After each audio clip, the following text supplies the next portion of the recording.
நான் உங்க அருண். கணக்கம்பட்டி சாமி ஒருத்தரோட வீட்டுக்குள்ள சூட்சமமா வந்து போறதா எனக்கு ஒரு தகவல் கிடைச்சிருக்கு. அதனால பல ஆச்சரியங்கள் நடக்கிறதா சொல்லியிருக்காங்க. அதையெல்லாம் பார்க்கத்தான் இன்னைக்கு நான் பயணம் செஞ்சுக்கிட்டு இருக்கேன். கணக்கம்பட்டியாரின் ஆன்மா வந்து போகும் ஆச்சரியம், முக்காலத்தையும் காட்டும் சித்தர்கள் ஏடு. சித்தர்கள் அருளிய சித்தர் ஏடு. நம்மளுடைய ஜோதிட அறிவியல் சம்பந்தப்பட்ட விஷயங்களை வரைகளை ஓவியமாக கொடுத்துட்டாங்க. தியானத்தில் கிடைத்த அதிசயங்கள்,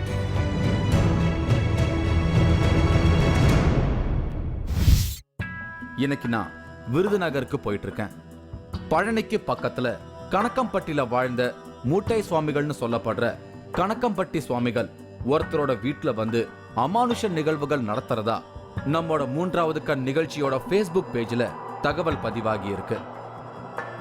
இப்ப நான் அந்த இடத்துக்கு தான் போயிட்டு இருக்கேன். நான் இப்போ விருதுநகரை நெருங்கிட்டேன். நமக்கு தகவல் கொடுத்த பாலமுருகனுக்கு ஃபோன் பண்ணினேன். அவர் எனக்கு ரூட் சொல்லி வழி நடத்தினாரு.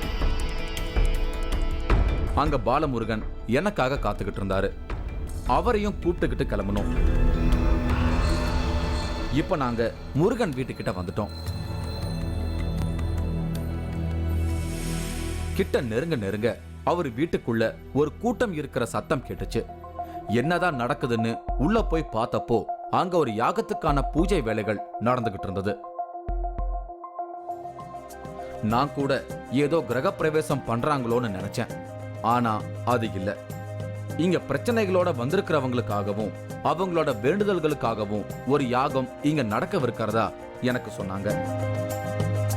இவர்தான் நான் பார்க்க வந்த முருகன். கணக்கம்பட்டி சித்தரை தன்னோட மானசீக குருவா ஏத்துக்கிட்டு இருக்காரு முருகன். இவர் தன்னோட குரு கணக்கம்பட்டி சித்தரை சந்திக்க பல முறை முயற்சி செஞ்சிருக்காரு. ஆனா இவரால 2 முறை மட்டும்தான் அவரை பார்க்க முடிஞ்சிருக்கு. அப்படி ஒரு முறை அவரை பார்க்க போனப்போ யாரையும் கூப்பிட்டு பேசாத கணக்கம்பட்டி சித்தர் தன்னை மட்டும் கூப்பிட்டு பேசினதா சொல்றாரு முருகன். எனக்கு 2 முறை எனக்கு அந்த வாய்ப்புகள் கிடைச்சிருக்கு. ஒரு முறை ஐயாவை நான் ஆக்சுவலாக நான் போய் நான் ஐயாவை நான் வணங்கணும்னு அந்த சுச்சுவேஷன் இருக்கிறப்ப அவங்க உள்ளுக்குள்ளே ஐயாவை பார்க்கறதுக்குண்டான அனுமதி கிடைக்காது.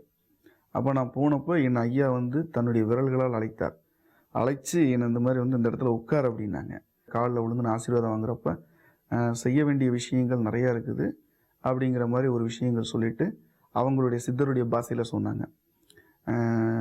இந்த மாதிரிடா சாமி, செய்ய வேண்டிய விஷயங்கள்லாம் நிறையா இருக்குது, நம்ம செஞ்சு முடிச்சிருவோமா, இந்த பிரபஞ்சத்துடைய நாட்கள் நமக்கு போதுமா அப்படின்னு சொல்லிட்டு கையை மட்டும் இப்படி காமிச்சாங்க. போயிட்டு வாங்க. நாங்கள் அப்படி புறட்டு வந்துட்டேன்.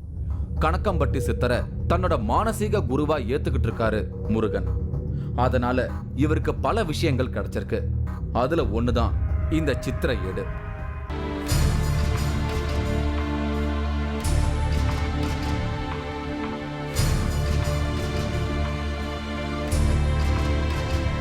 சித்திர ஏடுன்னு சொல்ற வார்த்தையே எனக்கு கொஞ்சம் வித்தியாசமா தான் இருந்தது. ஜாதகம் பார்க்கறதுல நிறைய முறைகள் இருக்கு. அதுல ஒண்ணுதான் இந்த சித்திர ஏடு. இதுல கஷ்டம்னு வரவங்களோட வாழ்க்கையில நடந்த விஷயங்களே படமா வருமா. அதை வச்சுதான் முருகன் வரவங்களுக்கு பலன் சொல்லிக்கிட்டு இருக்காரு. இந்த சித்திர ஏட்டுல 2 வகை இருக்குன்னு சொல்றாரு முருகன். ஒன்னு 78 ஏடுகளை கொண்டது. இந்த ஏடுகள் வச்சு முக்காலத்தையும் கணிக்க முடியும்னு இவர் சொல்றதுதான் ஆச்சரியமான விஷயமா இருக்கு.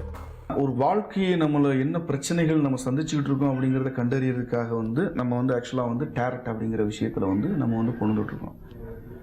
இரண்டாவது ஆக்சுவலாக இந்த பிரச்சனைகள் வந்திருக்கு. இந்த பிரச்சனைகள் தீர்க்க முடியாத பிரச்சனைகளை நம்ம தீர்க்கணும் அப்படிங்கிறதுக்காக தேவதைகளுடைய ஏடுகளாக நாங்கள் பிரிச்சிருக்காங்க. காடஸஸ் கார்டுன்னு சொல்லி தனியாக கொண்டு இருக்காங்க. இது 44 தேவதைகளை கொண்ட ஒரு ஏடுகள். முருகன் சித்தர்கள் ஏடு மூலமா தன்னை தேடி வரவங்களுக்கு முக்காலத்தையும் கண்டுபிடிச்சு சொல்லிக்கிட்டு இருக்காரு. இந்த சித்திர ஏட்டுக்கு பின்னால பல ஆச்சரியங்கள் மறைஞ்சிருக்கு. சித்தர்கள் ஏடு அப்படின்னா என்ன? பாண்டியர்கள் வாழ்ந்த காலத்துல சித்தர்களால மக்களுக்காக வழங்கப்பட்டதுதான் இந்த சித்தர்கள் ஏடு. இதன் மூலமா ஒவ்வொரு மனுஷனோட வாழ்க்கை நிகழ்வுகளையும் அதுல ஏற்பட போற பிரச்சனைகளையும் தெரிஞ்சுக்க முடியும். அதுக்கான பரிகாரங்களையும் கூட சித்தர்கள் இதுல குறிப்பிட்டிருக்காங்க. இது பழங்காலத்துல இருந்த ஒரு ஜோதிட முறை. நடுவுல இது அழிஞ்சு காணாம போயிருக்கு. இந்த ஏடுகள்ல சித்திரங்கள் வரையப்பட்டிருக்கும். அந்த சித்திரங்களை வச்சு முக்காலத்தையும் கணிக்க முடியும்னு சொல்லப்படுது. இதுல வரையப்பட்டிருக்கும் சித்திரங்களை வச்சு பலன் சொல்றதால இத சித்திர ஏடுன்னும், சித்தர்கள் இத கொடுத்ததால சித்தர்கள் ஏடுன்னும் இத குறிப்பிடுறாங்க. சித்திர ஏடு அப்படின்னு சொல்கிறீங்க இல்லையா, இது வந்து சித்தர்களால் உருவாக்கப்பட்டது அப்படின்னு சொல்கிறீங்க. ஆனால் இதை பார்க்கும்போது இது எல்லாமே வெஸ்டர்னைஸ்டு இல்லையா, நம்ம வெளிநாட்டவர் யூஸ் பண்ணுற மாதிரி இல்லை, வந்து ஃபுல்லாகவே இங்கிலீஷ் இந்த மாதிரி ஒரு கார்டு மாதிரி தான் இருக்குது. ஸோ இது வந்து எப்படி சித்திர ஏடு அப்படின்னு சொல்கிறீங்க நீங்கள்? இல்லை, நம்மளுடைய தமிழகத்திலிருந்து, நம்மளுடைய தென் தமிழகத்திலிருந்து கிட்டத்தட்ட வந்து எல்லாமே வந்து சித்தர்கள் மூலமாக உருவாக்கின சில நிறைய அதிகப்படியான ஜோதிட விஷயங்கள், ஜோதிஷ விஷயங்கள், அது எல்லாமே வந்து நீ வெளிநாடுக்கு ஆராய்ச்சிக்காக போன விஷயம். பாண்டிய மன்னர் காலத்தில் வந்து கண்டிப்பாக வந்து இதை வந்து யூஸ் பண்ணியிருக்காங்கிறதுக்கு இதில் நிறைய விஷயங்கள் தெரியும். அவங்க தான் வந்து இங்கேருந்து ஆக்சுவலாக வந்து மேலை நாடுகளுக்கு ஆராய்ச்சிக்காக நிறையா விஷயங்களை இங்கேருந்து அனுப்பிச்சி வச்சாங்க. அங்கே நம்ம ஆராய்ச்சிக்காக போன விஷயங்களை வந்து அவங்க அங்கே தக்க வச்சுக்கிட்டு அவங்க வந்து அதை பாதுகாப்பாக வந்து முறையாக கையாண்டுக்கிட்டு இருந்தாங்க. நம்மளுடைய தென் தமிழகத்தில் அதை பாதுகாக்க வேண்டிய முறைகளில் வந்து நிறைய விஷயம் தவறிடுச்சு. நம்ம நாட்டுல இந்த சித்திர ஏட்டோட பயன்பாடு முற்றிலுமா இப்ப பயன்பாட்டுல இல்லாம அழிஞ்சு போச்சு. ஆனா இந்த சித்திர ஏடுகள் தான் இன்னைக்கும் வெளிநாடுகள்ல இப்பவும் பிரபலமா பேசப்படுற டேரட் கார்டுகள் அப்படின்னு ஒரு ஆச்சரியமான தகவலை இவங்க சொல்றாங்க. வெளிநாடுகளில் வந்து இந்த டேரட் கார்டு அப்படின்னு சொல்கிறாங்க இல்லையா, இதை பயன்படுத்திகிட்டு இருக்காங்க. ஆனால் வந்து இது நம்மளுடைய சித்தர்களுடைய ஏடு தான், அதை வந்து சித்திரைகள் சொல்கிறீங்களா, நம்ம தான் உருவாக்கணும் அப்படிங்கிறதுக்கான ஆழமான விஷயங்கள் ஏதாவது நம்மக்கிட்ட இருக்கா ஆதாரங்கள்? இது ஆக்சுவலாக வந்து மொத்தம் 108 வந்து 100 விஷயங்களை, 100 ஏடுகள் சம்மந்தப்பட்ட விஷயங்களை ஆதிசங்கரர் இயற்றிய சௌந்தரலகரியில் வந்து அதை அழகாக எக்ஸ்பிளைன் பண்ணியிருக்காங்க. இது அதுவே உதாரணம். நம்ம தமிழகத்திலிருந்து இங்கேருந்து போன விஷயம், சௌந்தரலகரில் இல்லாத விஷயங்களே, அமானுஷமான விஷயங்களே கிடையாது. முருகன் தன்னை தேடி வரவங்களுக்கு ஏடு எடுத்து அதை சீட்டுக்கட்டுகள் போல குலுக்கி அதை ஏடு பார்க்க வந்தவங்களையே 3 பாகமா பிரிக்க சொல்றாரு. அதுல இருந்து 12 கார்டுகளை எடுத்து ஜாதக கட்டம் போல வைக்கிறாரு. அதுல இருந்து ஒரு கார்டை மட்டும் வந்திருக்கிறவங்களோட இடது கையால திருப்ப சொல்றாரு. அப்படி திருப்புறப்போ அதுல வர சித்திரங்களை வச்சு பலன்களையும் பரிகாரங்களையும் சொல்றாரு முருகன். இவரு உதயகுமார், இவரும் விருதுநகர் தான். இவருக்கு ஏடு எடுத்து பார்க்கிறப்போ நானும் கூட இருந்தேன். முருகன் உதயகுமார தன்னோட முறைப்படி ஏடு எடுக்க சொன்னாரு. உதயகுமாரும் கடவுளை வேண்டிக்கிட்டு ஒரு ஏடு எடுத்தாரு.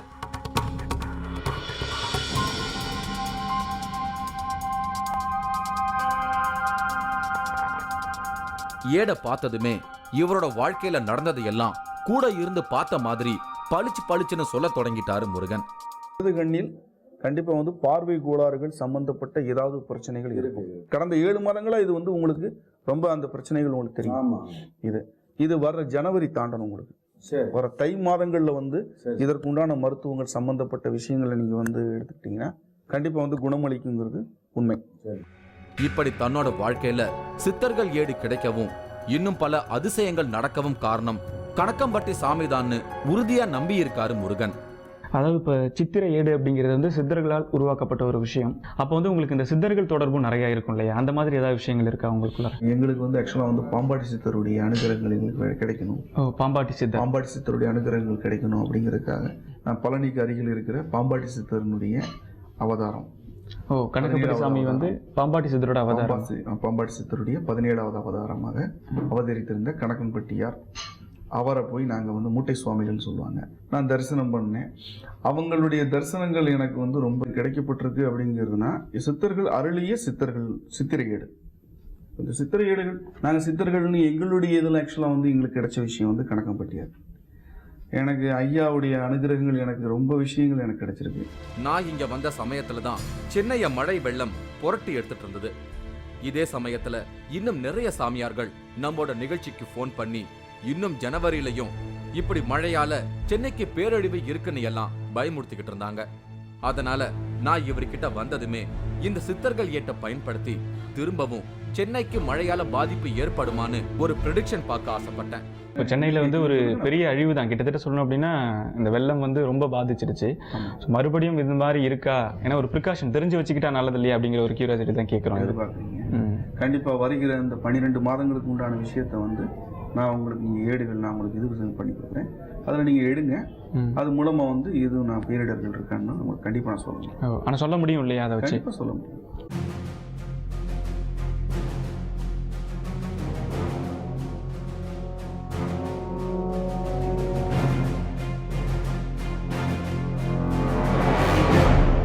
ஜனவரி மாதங்கள் 3ஆம் தேதிக்கு அப்புறமா வந்து கொஞ்சம் நல்லா இருக்கும்.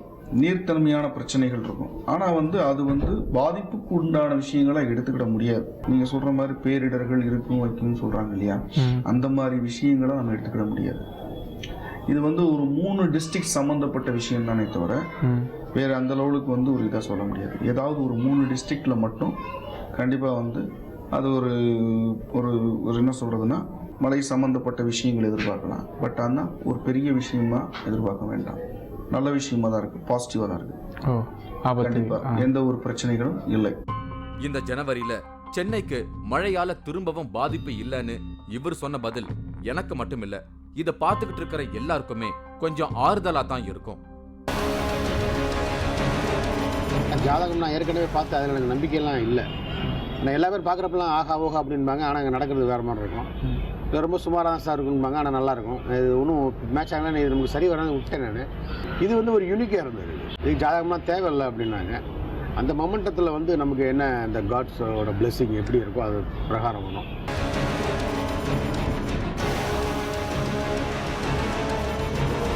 ஆச்சி மசாலா வழங்கும் 3வது cut powered by Twin Birds legging. இடைவேளைக்கு பின் தொடரும்.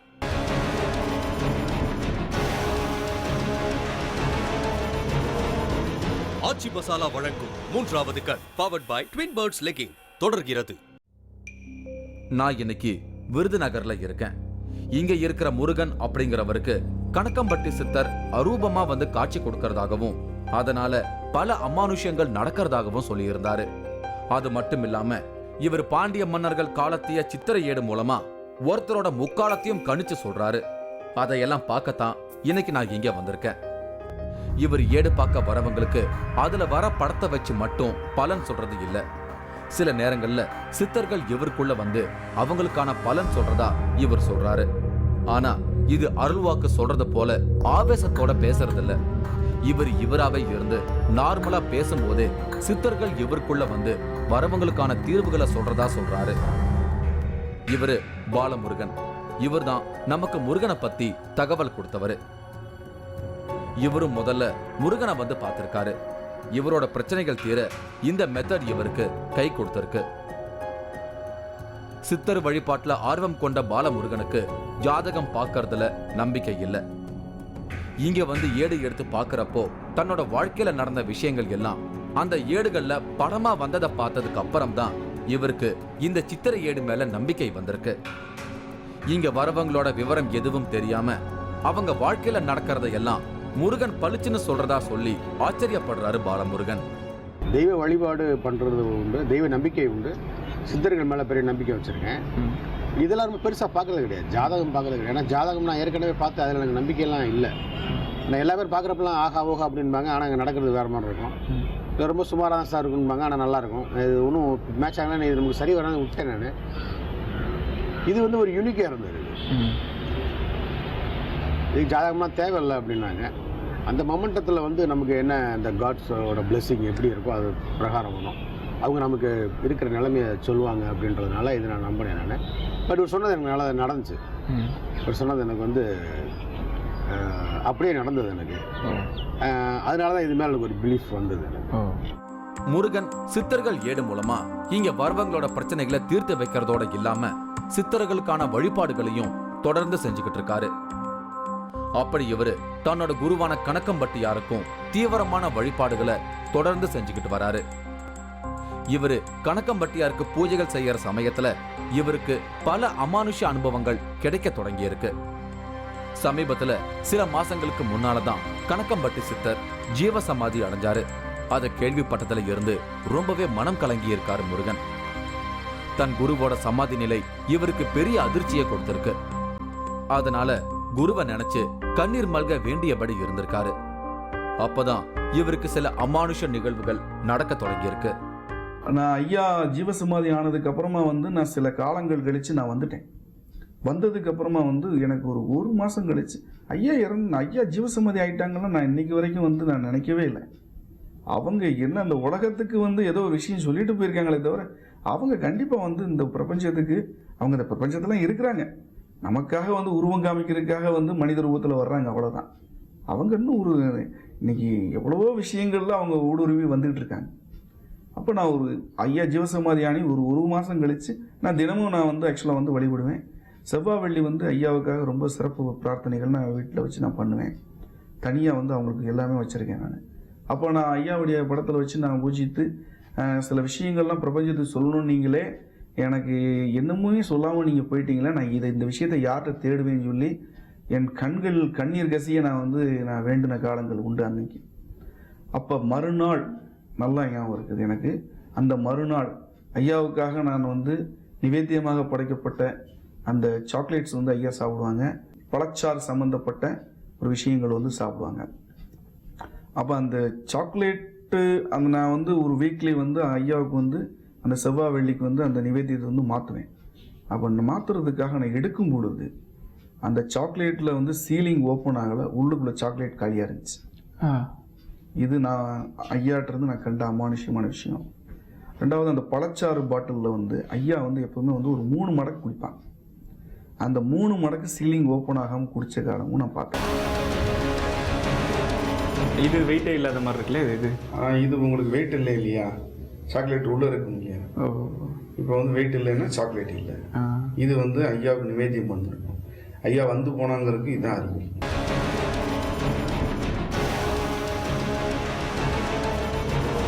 ஆச்சி மசாலா வழங்கும் 3வது cut powered by Twin Birds legging. இடைவேளைக்கு பின் தொடரும்.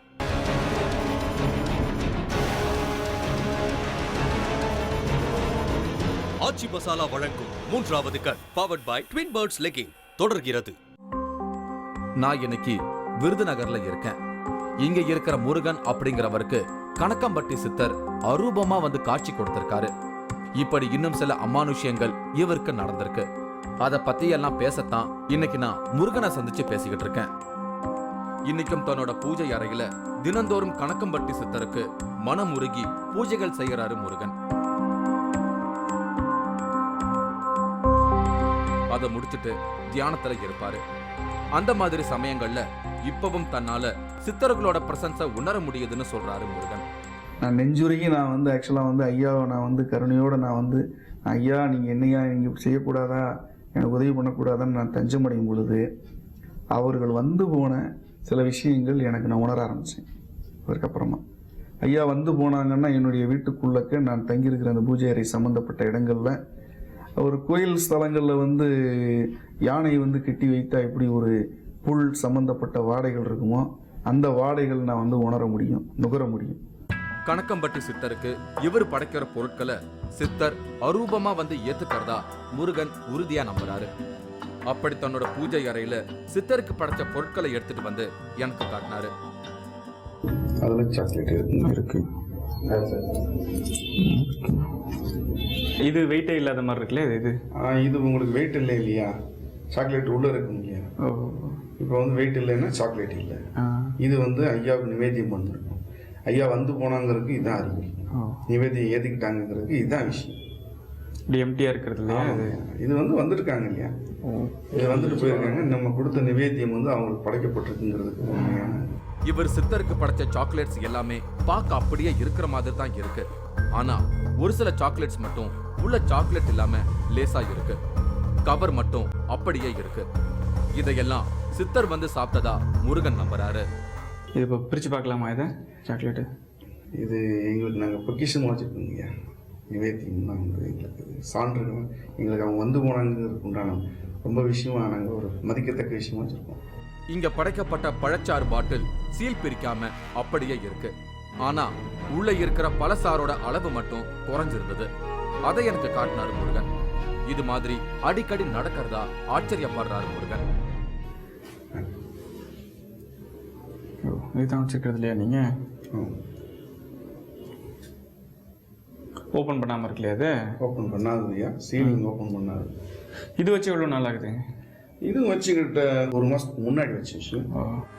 ஏற்கனவே இப்படி சித்தர் வந்து குடிச்சதா சொல்லப்படுற பழசாறுகளை பயன்படுத்தி பலரோட நோய்கள் குணமானதா இவர் சொல்ற தகவல் ரொம்பவே ஆச்சரியமானது.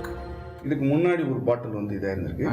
இதை வந்து ஆக்சுவலாக வந்து நான் உடம்பு ரொம்ப முடியாதவங்க, ரொம்ப கஷ்டப்படுறாங்க, அவங்களுக்கு நோய், அவங்களுக்கு மெடிக்கலில் வந்து ஒரு விஷயமே அவங்களுக்கு கிடைக்கல, விடை தெரியல அப்படிங்கிறவங்களுக்கு நான் அதை கொடுக்குறேன்.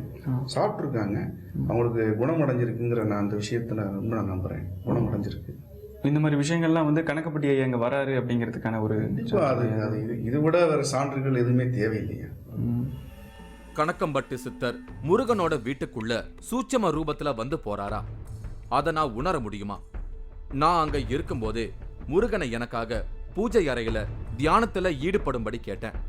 அவர் தியானம் செய்ய செய்ய அந்த இடத்துல ஒரு வைப்ரேஷன் பரவுனதை என்னால உணர முடிஞ்சது. எனக்கு இங்க வந்ததுல சித்தர் ஏடுங்கிற புது விஷயத்த பார்த்ததை விட கணக்கம்பட்டியாரோட பிரசன்ஸை உணர்ந்ததுதான் ரொம்பவே திருப்தியா இருக்கு. கணக்கம்பட்டியார் வாழ்ந்த சமயத்துல சினிமா செலிபிரிட்டிஸ் எல்லாம் போய் அவரை பார்த்துட்டு வந்ததை பத்தி எல்லாம் நான் நிறைய கேள்விப்பட்டிருக்கேன். நானும் கணக்கம்பட்டியார் இருந்த போதே அவரை சந்திக்கணும்னு முயற்சி செஞ்சேன். அது ஏனோ முடியல. அரூபமா வந்து பலருக்கு உதவிக்கிட்டு இருக்கும் கணக்கம்பட்டியார மனசுக்குள்ள நானும் வணங்கியபடி அங்க நடந்துகிட்டு இருந்த யாகத்துல கலந்துகிட்டேன்.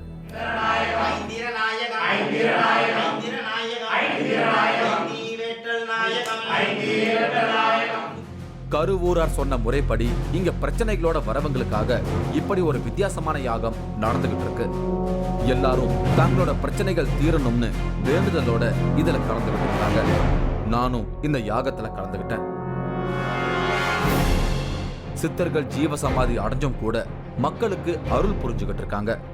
தங்களோட சீடர்களுக்கு அரூபமாகவும் கனவுலையும் வந்து சக்திகளையும் மந்திரங்களையும் கொடுத்து இந்த உலகத்துக்கு நன்மை செஞ்சுக்கிட்டு தான் இருக்காங்க. நான் அங்கிருந்து திரும்பினேன்.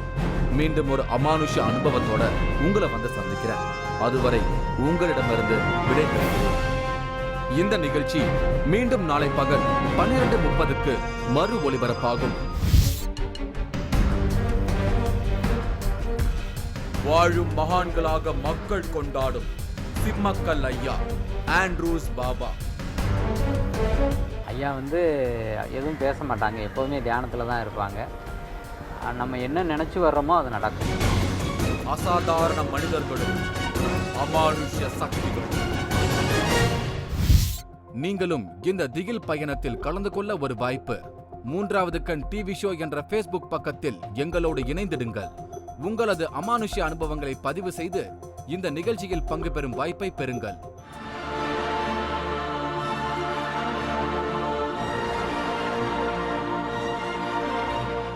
தாத்தா பேத்தி கேக்குறல சொல்லுங்க. தாத்தா நீ இப்பதானே பாக்குற. அது எனக்கு என்ன கேக்குறது தெரியல. அப்ப நான் சொல்றதே உனக்கு புரியல. வருக நீரிதனிலமுந்து அருள் விளங்கும் எங்கள் சர்க்கு